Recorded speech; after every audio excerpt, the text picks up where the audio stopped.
जिसमें ये दोष 18 इसे प्रमाद कहते हैं, मद कहते हैं, ये निश्चित उसका पतन करा देते हैं।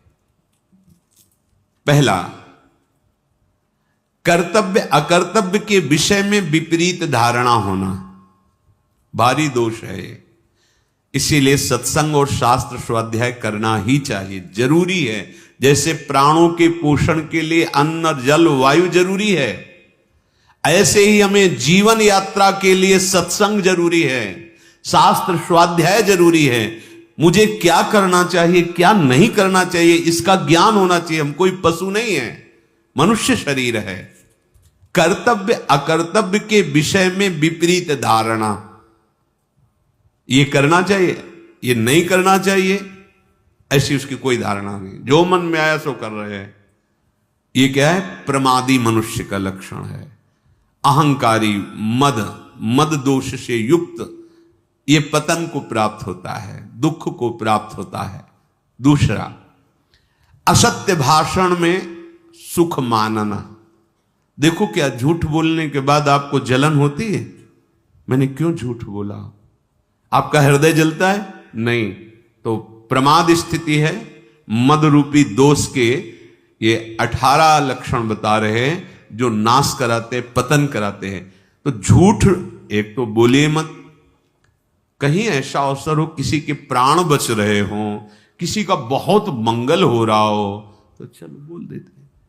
व्यर्थ में केवल झूठे ही लेना, झूठे ही देना, झूठे ही भोजन, झूठ चबेना, व्यर्थ का प्रपंच। झूठ क्यों बोलते हो? झूठ राधा राधा राधा उचित बोलो। कई लोगों का मानना है कि झूठ के बिना व्यापार ही नहीं चलेगा। नहीं नहीं, ऐसा नहीं। आपकी मान्यता है ऐसी, लेकिन ऐसा नहीं है। आपकी मान्यता है, आपने असत्य को स्वीकार कर लिया, इसलिए ऐसा आपको अनुभव हो रहा है। आप सत्य पे चलिए, उचित मुनाफा लीजिए। सबको ही जानता है व्यापार मुनाफे के लिए किया जाता है, परिवार पोषण उसी से होता है। तो ऐसा नहीं कि उसमें आप झूठ बोलें कि कसम से कहते हैं 120 का लाए हैं, बस आपको कोई मुनाफा नहीं, 120 का दे देंगे। घर के हो आप, ले हो। नहीं हम 120, 110, अब इसके नीचे नहीं। अब कहां गई तुम्हारी कसम? अभी बोल लेते बेमतलब झूठ। हम कितने का लाए तुम्हें मतलब नहीं, मैं 120 का देंगे आपको, लेना हो ले, चले जाइए। हमारी दुकान में फिक्स रेट है, अली खत्म। जब लोग जान जाएंगे कि आप सत्य से चलते हो, उचित मुनाफा लेते हो, कोई मोल भाव करने वाले की जरूरत नहीं। थोड़ा ये है कि बेईमानी से 150 रुपया ज्यादा आ जाएंगे, तो जाके लाखों का हिसाब बना देंगे निकलने का। ये भी तो दिमाग में रखो। वो हिसाब ऐसा बनाएंगे, लाखों रुपया दवाइयों में जाएगा। होश में, अधर्म के द्वारा कमाया हुआ धन न इस लोक में सुख देता है न परलोक में। कह रहे हैं कि असत्य भाषण, झूठ बोलना। तीसरा है सबके गुणों में दोष दृष्टि देखना। जहां किसी की बड़ाई सुनी, शुरू हो गए कमी देखना। दोष है जैसे मदिरा पीना, व्यभिचार करना, जुआ खेलना, हिंसा करना, धर्म विरुद्ध आचरण करना, ये दोष है। इनको अपने अंदर से त्यागना है। दूसरा कोई हमारा मित्र है तो उसको सलाह दे देते हैं कि आज सत्संग में सुना है, ऐसे ऐसे दोष नहीं करने चाहिए। पर अपनी क्या वृत्ति होती है कि जो वास्तविक प्रशंसनीय है, सद्गुणी, उनमें भी दोष दर्शन करना, कहीं ना कहीं छिद्र देखना और उसको विस्तार पूर्वक वर्णन करना। जो तीसरा ये पतन का मार्ग का दोष है, सबके गुणों में दोष निकालना। चौथा, हर समय स्त्री विषयक कामना से युक्त रहना। जिधर दृष्टि जाए, जहां भी स्त्री शरीर में, बस गलत भाव से देखना। पांचवा है सदा धनोपार्जन में ही वृत्ति लगाए रखना। धनोपार्जन के लिए शारीरिक सेवा, श्रम आवश्यक है, जो आपको मिला है, लेकिन मन रखो जहां कृपा निधाना। चित्त वृत्ति प्रभु के चरणों में लगाओ। अगर चित्त वृत्ति भी धन के चिंतन में लगी, शरीर भी धन की क्रियाओं में, तो फिर भोग बुद्धि रहेगी, योग बुद्धि तो रहेगी नहीं। तो मनुष्य जीवन का लाभ क्या मिला?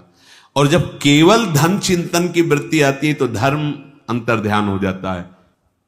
छठवां, भोग इच्छा।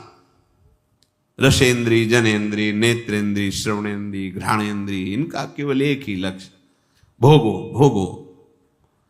हम भोगों को नहीं भोग रहे, भोग हमें भोग रहे हैं, प्रतिपल हमें नष्ट करते जा रहे हैं। आयु, शक्ति, श्वास सब क्षीण हो रही, समझ में नहीं आ रहा, बस भोग चिंतन नहीं। आवश्यक भोग भोगने हैं, जल, वायु, भोजन, वस्त्र, उत्तम से उत्तम।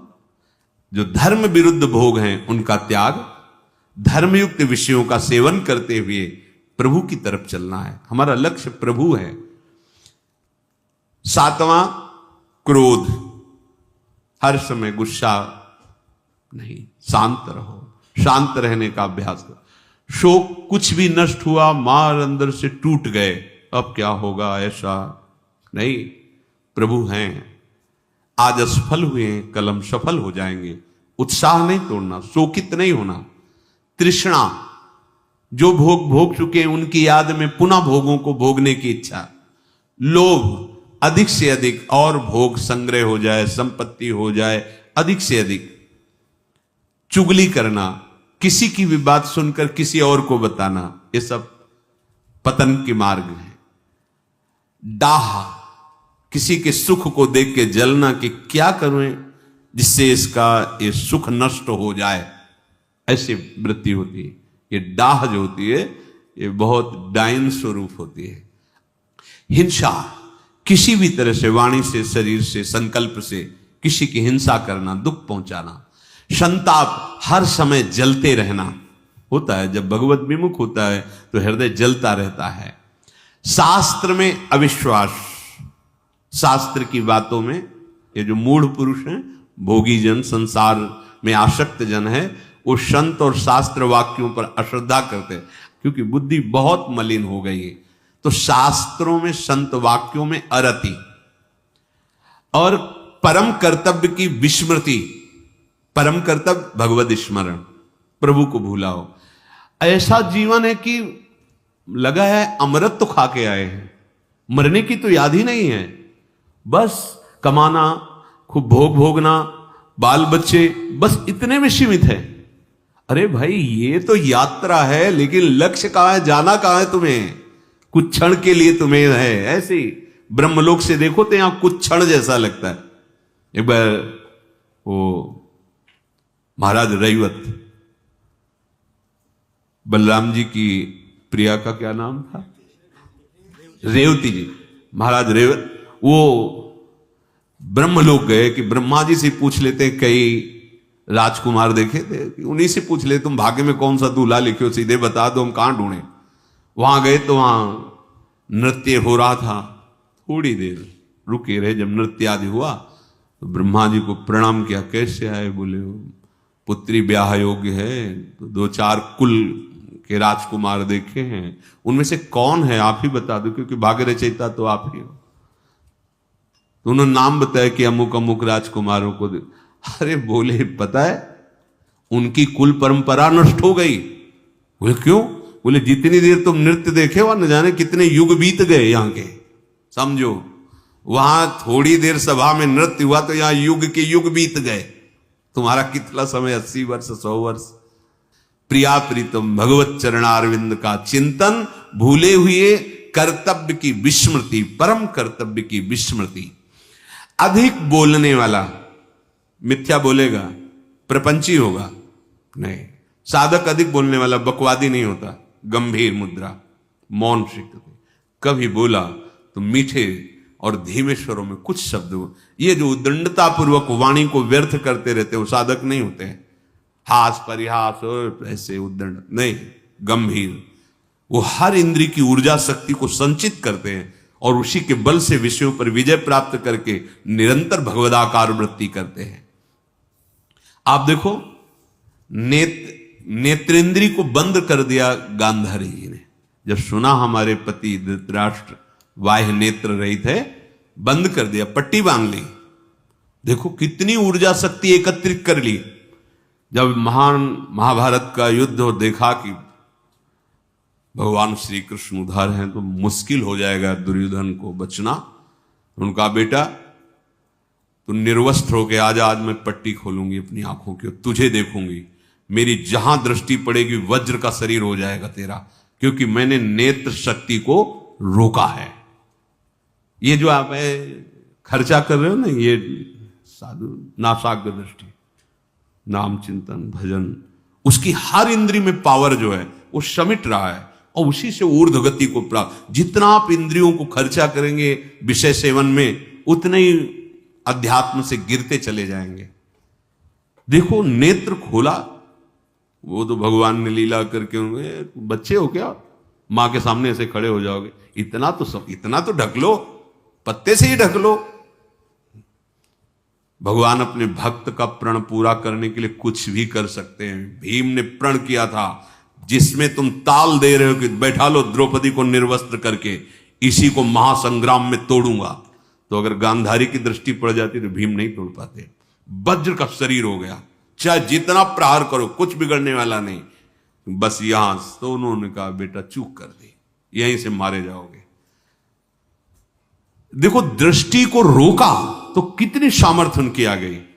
पहले जैसे ऋषिजन थे, बोल दिए सहज में कि ऐसा ही होगा, वैसा ही होगा, क्योंकि वो कभी झूठ नहीं बोलते, कभी वाणी को व्यर्थ नहीं बोलते, क्योंकि उनकी जितनी वाणी की सामर्थ्य है वो सब संचय करते थे, सत्यवादी थे, निरंतर मंत्राकार वृत्ति रहती थी, तो उनकी वाणी सत्य होती थी, उनका निर्णय सत्य होता था, उनका दर्शन सत्य होता था, उनकी चेष्टाएं सत्य होती थी।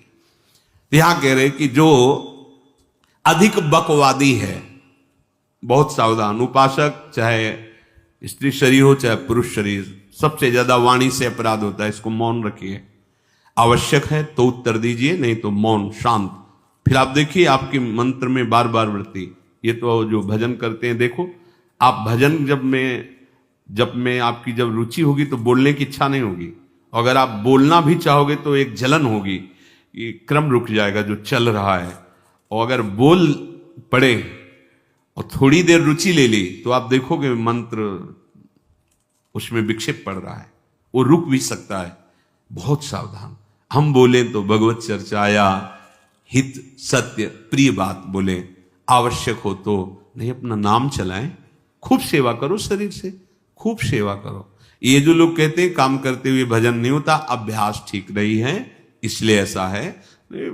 खूब सेवा होती, खूब सेवा, सुबह से लेकर के शाम तक खूब सेवा करते रहो, पर भजन निरंतर चलता रहता है। भजन में ऐसी त्रुटि नहीं होती कि हमारी सेवा करते समय भगवत विस्मृति हो जाए, नहीं, अभ्यास की कमी के कारण।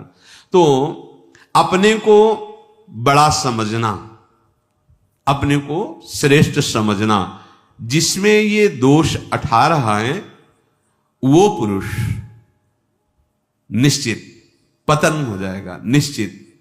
वो जिसे नाश शब्द कहते हैं, नाश का मतलब होता है स्मृति का नाश, आनंद का नाश, उन्नति का नाश, जो आपको मानव देह में परम लाभ मिलना था उससे आप पतित हो गए। तो पहला है कर्तव्य अकर्तव्य के विषय में विपरीत धारणा, दूसरा है असत्य भाषण, तीसरा है गुणों में दोष दृष्टि, चौथा है स्त्री विषयक कामना का ही चिंतन करना, पांचवा है सदा धनोपार्जन में ही लगे रहना, छठा है भोग इच्छा, सातवां क्रोध, आठवां शोक और नवां तृष्णा, 10वां लोभ, 11वां चुगली करने की आदत, 12वां डाह, 13वां हिंसा और 14वां संताप, 15वां शास्त्र में अरति और 16वां परम कर्तव्य की विस्मृति, 17वां अधिक बकवादी और 18वां अपने को सबसे श्रेष्ठ मानना। इन 18 दोषों से अपने को बचाकर अपनी उपासना को परिपक्व करे। भजन करना कठिन, करके बचाना कठिन, बचा के पचाना कठिन, पच जाए तो सिद्ध पुरुष हो जाए, भगवत साक्षात्कार हो जाए। पहले त्रिगुण के रचे हुए तीनों देह, तीनों लोक, इनसे राग रहित होना, ये बड़ा ऊंचा महाभाव महाप्रेम है। रसम राधायामा भजत किल भावम ब्रजमणौ, ये बहुत दिव्य भाव है। इसका बड़े बड़े महापुरुष जन भावना भी नहीं कर सकते, ऐसा एकांतिक रस वृंदावन का है। वैकुंठाधिपति भगवान नारायण, उनके पार्षदों का अपार वैभव सुख यहां के सखा भाव वालों को भी नहीं रुचता है। ब्रज के सखा भाव वालों को भी वैकुंठाधिपति का वो महाऐश्वर्य महामहिम रुचता नहीं। फिर आगे वात्सल्य और कांता भाव तो कहना ही क्या है, फिर ये तो महामाधुर्य रस है, महाप्रेम, परम आनंद मोद। तो जिसके हृदय में सत्संग से बात बैठ गई कि तीनों लोकों में कहीं नित्य सुख नहीं है, अनित्य माया रचित, माने दिखावा, दिखाई दे रहा है नहीं। यहां से लेके ब्रह्मलोक, आ ब्रह्म स्तंभ पर्यंतम सर्वम मायामयम जगत। मां माने नहीं, या माने जो है नहीं वो दिखाई दे रहा है, जो है उसे ढक दिया, इसी का नाम माया है। आ ब्रह्म स्तंभ पर्यंतम, तिनके से लेके ब्रह्मलोक तक, स्थूल सूक्ष्म कारण तीनों देह ये त्रिगुणात्मिका प्रकृति से ही प्रभावित है। उपासक जब इस कोटि का चिंतन करता है कि तीनों लोकों के भोग सुखों का त्याग विश्ववत, ब्रह्मादिक के भोग सब विषम लागतता है, और तीनों देहों से अपनापन खत्म, स्थूल सूक्ष्म अंतःकरण आदि कारण स्वभाव। ये बहुत बड़ी बात हो गई उपासना की। ये इसीलिए गुरु कृपा, रसिकों की कृपा, श्री जी की कृपा मनाई जाती है। तीनों शरीरों से राग रहित होना बहुत कठिन है। यद्यपि कहीं कोई बंधन नहीं, हम ही ने स्वीकार किया है, अस्वीकृति होना बहुत कठिन है। स्वीकृति हो गई, मैं स्त्री हूं, मैं पुरुष हूं, मैं गोरा हूं, मैं काला हूं, आदि आदि। स्वीकृति हो गई मन में तदात्म, बुद्धि का निश्चय, मन का संकल्प विकल्प, चित्त का चिंतन, अहम का कर्ता भोक्ता भाव, स्वीकृति, ये मैं ही हूं, मेरा स्वभाव, ये हमारी गलत स्वीकृति हुई है, स्थूल में, सूक्ष्म में, कारण में। हमारी गलत मांगे इंद्रियां मन करने लगे कि बाह्य भोगों में परमानंद है, ये भ्रम बैठ गया। जो भ्रमित है उनको ये बात ही समझ में नहीं आएगी, ऊपर से निकल जाएगी। अध्यात्म है, ये सत्य सच्चिदानंद प्रभु का मार्ग है, मायाकृत मार्ग थोड़ी कि तुम्हारी प्राकृतिक बुद्धि इसमें निर्णय कर पाएगी। जब तक भजन के द्वारा असाधनों का त्याग करके ये अंतःकरण पवित्र नहीं हुआ, तब तक इस बात की सोच भी नहीं आएगी हृदय में। पर बड़े भाग्यशाली हैं अपने लोग कि अपने को कथन श्रवण करने का सौभाग्य मिल रहा है। श्रीपाद कह रहे हैं, प्रकृत्यंतम गत्वा जड़ मनृत दुखात्म शकलम। अनृत माने झूठा, जितना कुछ ये रचना है ये सब मिथ्या है। वेद भी कहते हैं, उपनिषद भी, ब्रह्म सत्यम जगन मिथ्या। भगवान शिव भी कहते हैं, उमा कहूं मैं अनुभव अपना, सत हरि भजन जगत सब सपना। ये अनृतम झूठा है। कहां लग रहा है अपने को झूठा है? स्वप्न कहीं झूठा लगता है स्वप्न देखने वाले को, जगने वाले को झूठा लगता है। जो जग गया तब उसे मिथ्या लगता है। तो जिसके हृदय में शुद्ध सच्चिदानंद ज्ञान का प्रादुर्भाव हुआ, वो देख रहा है कि ये संपूर्ण जगत सत्य है, इसमें तो ब्रह्म, और ये जो नानात्व तो है ये भ्रम है, ये झूठा है। ये जड़ अनृतम दुखात्म शकलम। इसका जितना तुम चिंतन करोगे तुम्हारी बुद्धि में जड़ता आने लगेगी। प्रभु के नाम का, प्रभु के रूप का, लीलाओं का, गुण का, धाम का चिंतन करोगे, दिव्यता आने लगे। नाम जपत आई सब सोई, देव सुबुद्धि कृपा करि मोहि। जैसे जैसे नाम जप करोगे सब ज्ञान प्रकट होने लगेगा। भगवद आश्रित होकर नाम जप करते हुए असाधनों का, धर्म विरुद्ध आचरणों का त्याग, तो पवित्र बुद्धि से फिर ये बात आपको समझ में आएगी। संपूर्ण जगत कैसा है? दुखात्म सकलम। भगवान कह रहे दुखालयम अशाश्वतम। जो भगवान बोल रहे हैं, महापुरुष